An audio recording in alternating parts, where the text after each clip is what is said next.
तोहरे करना, तोहरे करना है ननदो तोहरे करना। अब हो बैना लालनवा ननदो तोहरे करना। अब हो बैना लालनवा ननदो तोहरे करना।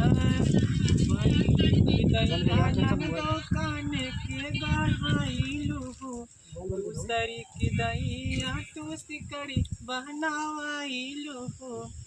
पहली की दैया तू कान के गढ़ाइलू हो, दूसरी की दैया तू सिकड़ी बहनावाइलू हो।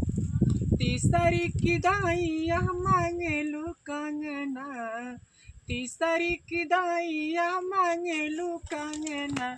अब हो बैना लालनवा ननदी तोहरे करना।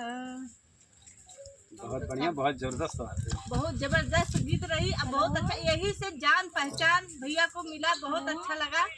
अब यही कहना चाहते हैं भैया कि जो कुछ लोग अभी टोल कर रहे हैं रीना दीदी को कि रीना घर की मालकिन है, उसके लिए आप क्या कहना चाह रहे हैं?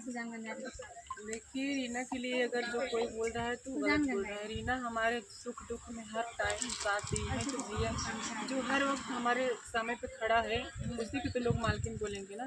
जरूर। जैसे गार्जियन से ज़्यादा वो लोग परेशान हुए हैं। यानी टाइम की जब मोनिका जी को दर्द हुआ था, ना तो पापा, ना तो भैया, ना तो छोटा भाई कोई नहीं गया था। वो दोनों पति पत्नी अगर गार्जियन बन के खड़े हुए तो उन्हीं लोग मालिक बनते हैं। बिल्कुल, उन्हीं लोग मालिक बनते हैं। कहने वाले के कहने दीजिए, गार्जियन बनने के लिए कहने वाले के कहने दीजिए। हम तो सबसे यही कहते हैं, अगर कोई पीछे बोल रहे उसे बोलने दीजिए, कभी उसके बाद एक मत आइएगा। सही बात। एक मैं इंटरव्यू देखी थी, रीना दीदी रो के बोली थी राहुल भैया के इंटरव्यू में। वो चीज के लिए मुझे भी दर्द आया कि लोग यार करते, किसी का हेल्प भी करते तो उसके लिए भी लोग बोलते हैं, हेल्प ना करे तो उसको भी लोग टोल करते हैं। अगर वही रीना नहीं आती तब भी यही लोग कहते हैं कि वैसे तो रोज छापे रहे, रोज पहुंची रहा मोनिका के साथ वीडियो बनावे, आज उनके दिन नहीं गई, उनके तो कार रहा, ऑटो रहा, बाइक रहा, आज नहीं गई। फिर वही इंसान कहते हैं, लेकिन यहाँ लग इधर कहे वाले कहे मुँह में लगाम के हुक्म नहीं है। आप चलते हैं, फिर मिलती हूँ नेक्स्ट वीडियो।